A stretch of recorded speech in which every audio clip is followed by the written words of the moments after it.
lagi dalam mata pelajaran matematika. Pada pertemuan lalu, kita sudah mempelajari tentang kalimat benar, kalimat salah, dan kalimat terbuka. Nah, pada pertemuan kali ini, kita akan mempelajari tentang persamaan linier satu variabel. Oke. Setelah mempelajari materi ini, diharapkan kalian mampu menentukan persamaan itu tergolong persamaan linier satu variabel atau tidak dengan melihat ciri-ciri dari persamaan linier satu variabel. Dan setelah mempelajari materi ini, kalian juga diharapkan mampu menentukan akar atau penyelesaian dari persamaan linier satu variabel. Baik, kita langsung ke pengertian daripada persamaan linier satu variabel. Oke, perhatikan kalimat-kalimat terbuka berikut. Kalian sudah mempelajari kalimat terbuka pada pertemuan minggu lalu. Oke, nah kalimat terbuka adalah kalimat yang mengandung variabel. Oke, dia belum bisa ditentukan benar atau salahnya. Nah, kalimat-kalimat ini disebut dengan kalimat terbuka. Apa itu variabel? Variabel adalah suatu peubah, yang mana dalam contoh nomor 1, peubahnya itu adalah X. Artinya X bisa kalian masukkan bilangan. Oke. Nah, bilangan yang kalian masukkan bisa menyebabkan persamaan itu menjadi benar atau salah.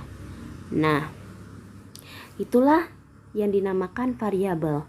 Biasanya variabel, di dalam aljabar kalian belajar tentang variabel disimbolkan dengan huruf atau lebih tepatnya huruf kecil.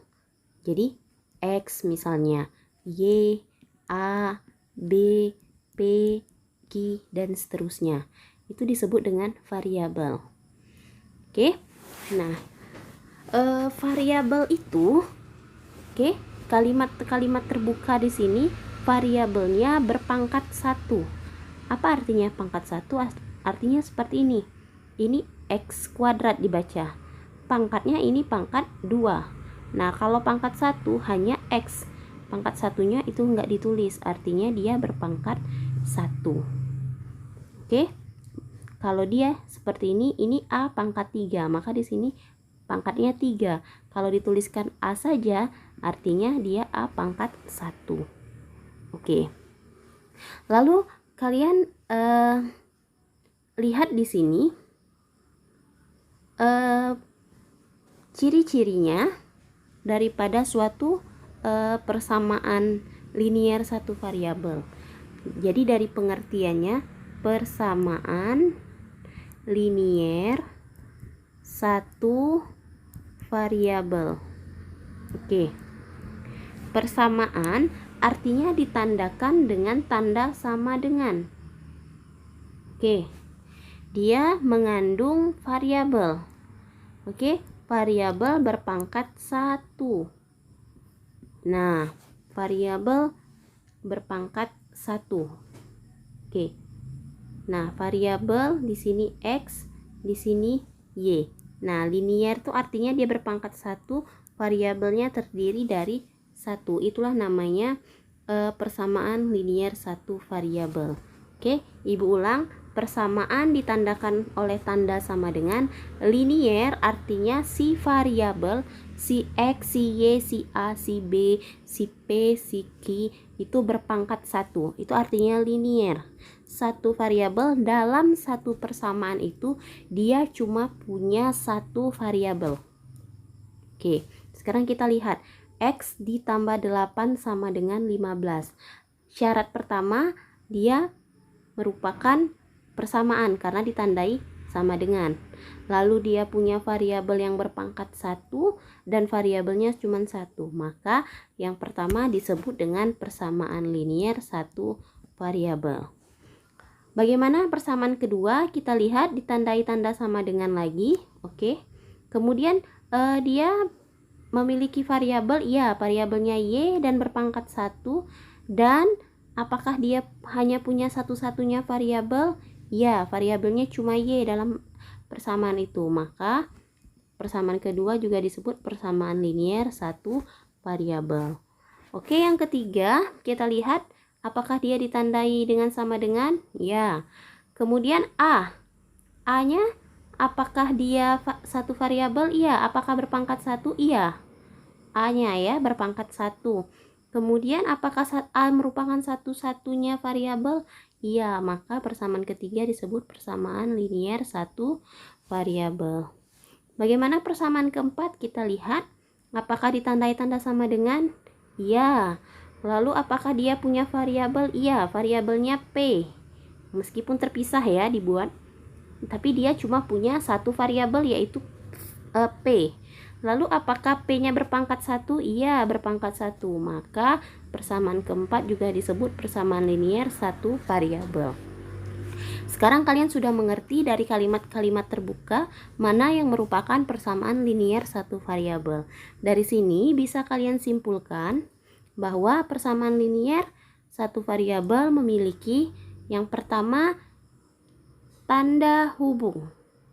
Oke, yang pertama tanda hubung sama dengan, lalu mempunyai variabel. Oke, variabelnya cuma satu buah ya. Namanya aja persamaan linier satu variabel. Lalu bagaimana pangkat variabelnya? Pangkat variabelnya berpangkat 1. Ingat, pangkat 1 itu tidak ditulis. Jadi kalau X ya X, A, B, dan seterusnya. Oke, itulah pengertian persamaan linier satu variabel. Sekarang kita mempelajari bagaimana menentukan akar atau penyelesaian dari suatu persamaan linier satu variabel. Perhatikan contoh X ditambah 3 sama dengan 10. Ini merupakan kalimat terbuka. Ingat, kalimat terbuka adalah kalimat yang belum bisa kalian tentukan benar atau salahnya. Yang ini apakah benar, apakah salah, kalian belum tahu. Nah, bagaimana suatu kalimat ini menjadi benar? Oke, berapa ditambah X itu ya? Berapakah suatu nilai X yang jika ditambah 3 hasilnya itu sama dengan 10.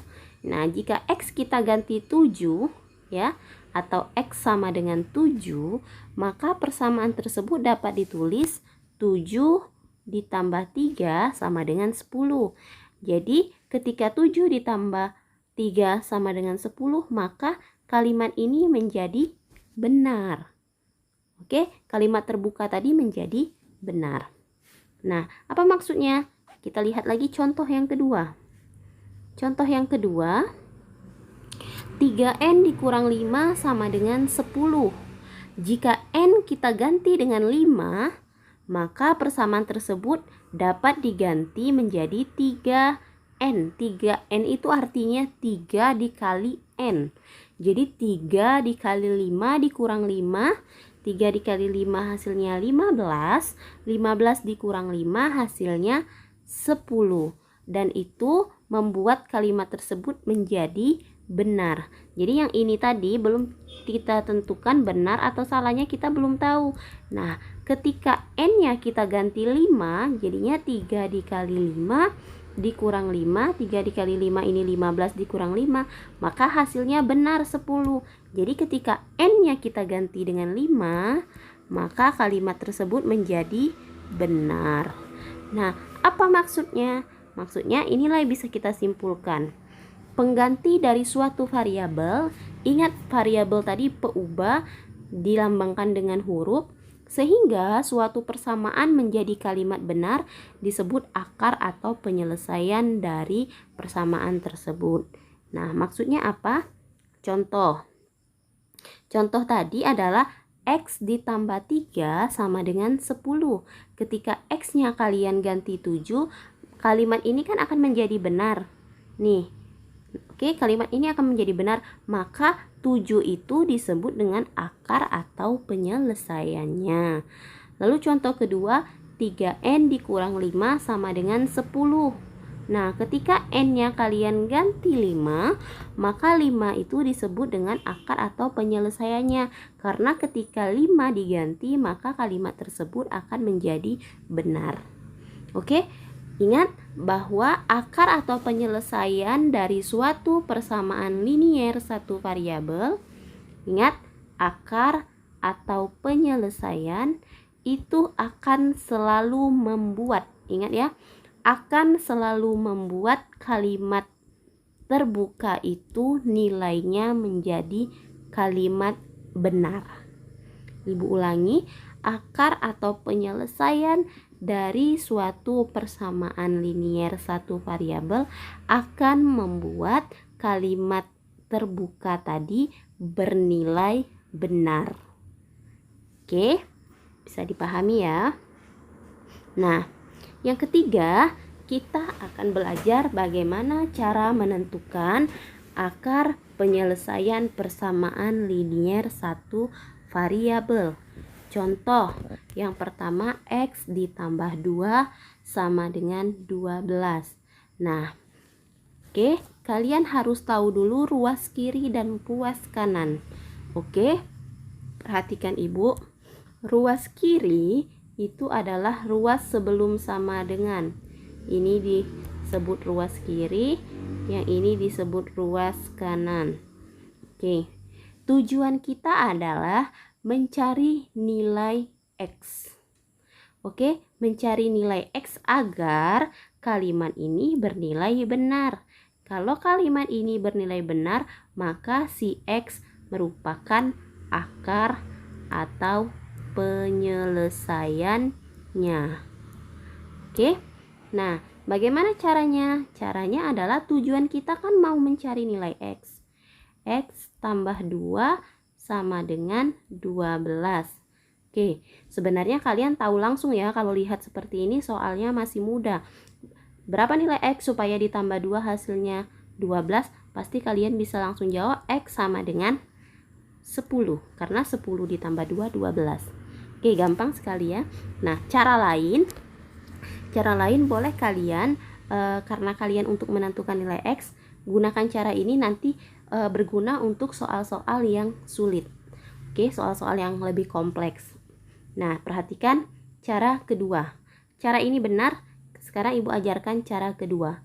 X ditambah 2 sama dengan 12. Nah, caranya kalian habiskan dulu 2 di sebelah kiri. Nah, kita tulis ya. Karena kalian tujuannya mau mencari X, 2 ini harus kalian habiskan. Positif 2 ini gimana supaya habis? Maka harus kalian kurang 2 kan, supaya dia jadi 0. Jadi nggak ada lagi 2 di ruas kiri, gitu maksudnya. Kalau kalian sudah mengurangkan 2 di sini, maka ruas sebelah kanan juga harus kalian kurang 2 supaya adil. Kalau kiri kurang 2, kanan juga harus kurang 2. Nah, dari sini kalian tahu 2 dikurang 2 kan di sini habis nih. Oke, maka di sini X tinggal sama dengan 12 kurang 2 hasilnya 10. Itulah akar atau penyelesaiannya. Paham ya? Oke, berikutnya contoh kedua. 2Y dikurang 5 sama dengan 3. Ingat, ini ruas kiri, ini ruas kanan. Tujuan kalian di sini mencari nilai. Nah, kalian harus tahu mencari nilai Y. Nah, 2 kali berapa dikurang 5 hasilnya 3. Nah, gitu kan? Nah, sebenarnya kalian bisa langsung jawab Y sama dengan 4 karena 2 kali 4 dikurang 5 sama dengan 3. Oke, nah di sini kan kalimat ini akan menjadi benar. Nah, cara lainnya bisa kalian kalau seperti ini kan kalian akan berpikir ya. Kalau angka yang mudah bisa kalian tebak langsung. Kalau misalnya angkanya pecahan akan menyulitkan kalian. Kalian boleh pakai cara yang kedua ini. Nah, ingat ruas kiri dikurang 5. Oke. Supaya cuma bersisa 2Y dulu ya. Bersisa 2Y kurang 5 ini ya. Negatif 5 ditambah berapa supaya jadi 0? Oke, maka harus ditambah 5. Ya kan? Karena negatif 5 ditambah 5 itu hasilnya 0. Lalu ketika ruas kiri kalian tambah 5, maka ruas kanan juga harus ditambah 5 supaya adil. Jadi supaya dia tidak mengubah nilai, itu sih tujuannya ya. Jadi negatif 5 ditambah 5 ini hasilnya 0. Jadi di sini 2Y sama dengan 3 ditambah 5 hasilnya 8. Nah, kalian kan butuhnya nilai Y, bukan 2Y. Oke? 2Y itu artinya 2 kali Y.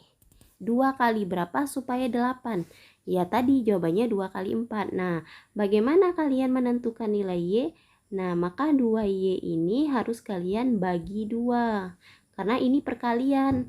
Oke, 8 ini juga harus dibagi 2. Ingat tadi supaya adil. Kalau ruas kiri kalian tambah, ruas kanan kalian tambah. Kalau ruas kiri kalian kurang, ruas kanan kalian kurang. Kalau ruas kiri kalian bagi, ruas kanan juga harus kalian bagi. Oke, 2 dibagi 2 bersisalah Y. Y sama dengan 8 dibagi 2 hasilnya 4. Nah, seperti itu. Paham ya? Oke, contoh yang ketiga. Contoh ketiga, 6P ditambah 9 sama dengan 5P. Nah, kalian lihat P ada di kedua ruas. Nah, ini kiri, ini kanan. Karena tujuan kalian mencari P, oke, tujuan kalian mencari P kan, maka letakkan P di semua P, maksudnya semua yang mengandung P di ruas kiri. Apa sih maksudnya? Nah, sekarang perhatikan. Ini 6P ditambah 9, ini sama dengan 5P. Oke. Ingat tadi letakkan semua P di ruas kiri karena tujuan kalian mencari P gitu ya. Nah, karena 9 ini tidak mengandung P, maka kita harus habiskan 9, positif 9 supaya jadi 0, maka dikurang 9. Maka di sebelah sini juga dikurang 9. Oke, dapatlah kita 9 kurang 9 ini 0. 6P sama dengan 5P dikurang 9. Nah, sekarang kalian lihat di ruas kanan ada P. Tadi Ibu minta kan letakkan P semua di kiri, maka ruas kanan ini harus kalian habiskan. 5P dikurang 5P supaya dia habis. Jika kirinya kurang 5P, maka kanannya juga kurang 5P. Jika kirinya dikurang 5P, maka kanannya juga dikurang 5P. Nah, sehingga 5P yang sebelah kanan ini 5P kurang 5P 0, 6P dikurang 5P. Ingat kemarin kita belajar aljabar, 6P dikurang 5P hasilnya P sama dengan yang di sini bersisa cuma negatif 9. Jadi nilai P-nya adalah negatif 9. Paham? Paham ya? Semakin paham. Oke, kita masuk ke contoh keempat. Nah, contoh keempat itu adalah pecahan. Oke, nah kita lihat bagaimana mengurangkan suatu pecahan. Oke, pecahan 4/6 dikurang 1/2. Nah, X-nya kita taruh di ujung saja karena ini adalah suku yang sejenis sama-sama X. Maka 4/6 bisa kalian kurangi dengan 1/2. Ingat, mengurangkan harus kalian samakan penyebut gitu ya. 6 dibagi 6 1, 1 dikali 4 hasilnya 4 dikurang 6 dibagi 2 3, 3 kurang 1 3 sama dengan 6. Lalu di sini 4 kurang 3 adalah 1/6 X sama dengan 6. Nah, gimana caranya? 1/6 X sama dengan 6. Kalian kan mau mencari nilai X nih, atau nilai 1X. X itu artinya 1X pangkat 1. X-nya sudah di sini, berarti koefisiennya 1. Bagaimana 1/6 ini supaya koefisiennya jadi 1 aja, bukan jadi 1/6? Maka cukup kalian dikali dengan 6. Maka kalau ruas kiri dikali 6, ruas kanan juga harus dikali 6. Jadi ini 6 dikali 1/6 kan 1. 1x sama dengan 6 kali 6, 36. Jadi x sama dengan 36. 1x itu sama artinya dengan x. Paham ya? Oke, contoh terakhir. Contoh terakhir, ingat kalian sudah belajar aljabar bagaimana mengalihkan bentuk seperti ini. Oke, kita lihat 3 dikali x. 3x, 3 dikali 2, 6. Sama dengan 15 dikurang x. Ingat tujuan kalian adalah mencari nilai variabel atau nilai x. Maka si 6 ini, si 6 ini harus kalian habiskan. Supaya habis positif 6 dikurang 6, maka sebelah kanannya juga harus dikurang 6. Jadi 6 kurang 6, 0. Tersisalah 3x sama dengan 15 dikurang 6 bisa dikurangkan karena dia sejenis. Hasilnya 9 dikurang x. Nah, ternyata masih ada loh x di sebelah kanan, ya. Maka kalian harus membuat dia bagaimana supaya jadi 0. Karena x ibu bilang semuanya harus di kiri, ya. Maka min x harus kita tambah dengan x supaya jadi 0. Kalau kanan tambah x, kiri juga harus tambah x. Gitu, harus adil. Jadi min x tambah x ini 0. Jadi 3x tambah x itu hasilnya adalah 4x sama dengan 9. Ingat tujuan kalian mencari nilai x atau 1x. 4 gimana supaya jadi 1? Maka harus dibagi 4. Di sini juga harus dibagi 4. Jadi 4 bagi 4, 1, hasilnya x sama dengan 9/4 atau 21/4. Jadi inilah akar penyelesaiannya. Oke, itulah materi kita hari ini. Untuk mengasah kemampuan kalian, silahkan kalian kerjakan latihan di bawah ini. Ada 10 soal. Ya, tentukan akar penyelesaiannya dan seperti biasa kalian kirimkan pekerjaan kalian dalam bentuk foto, jadikan dalam bentuk PDF dan kirim ke Google Classroom-nya. Sekian dan terima kasih. Sampai bertemu lagi di pertemuan berikutnya. Sampai jumpa dan selamat belajar.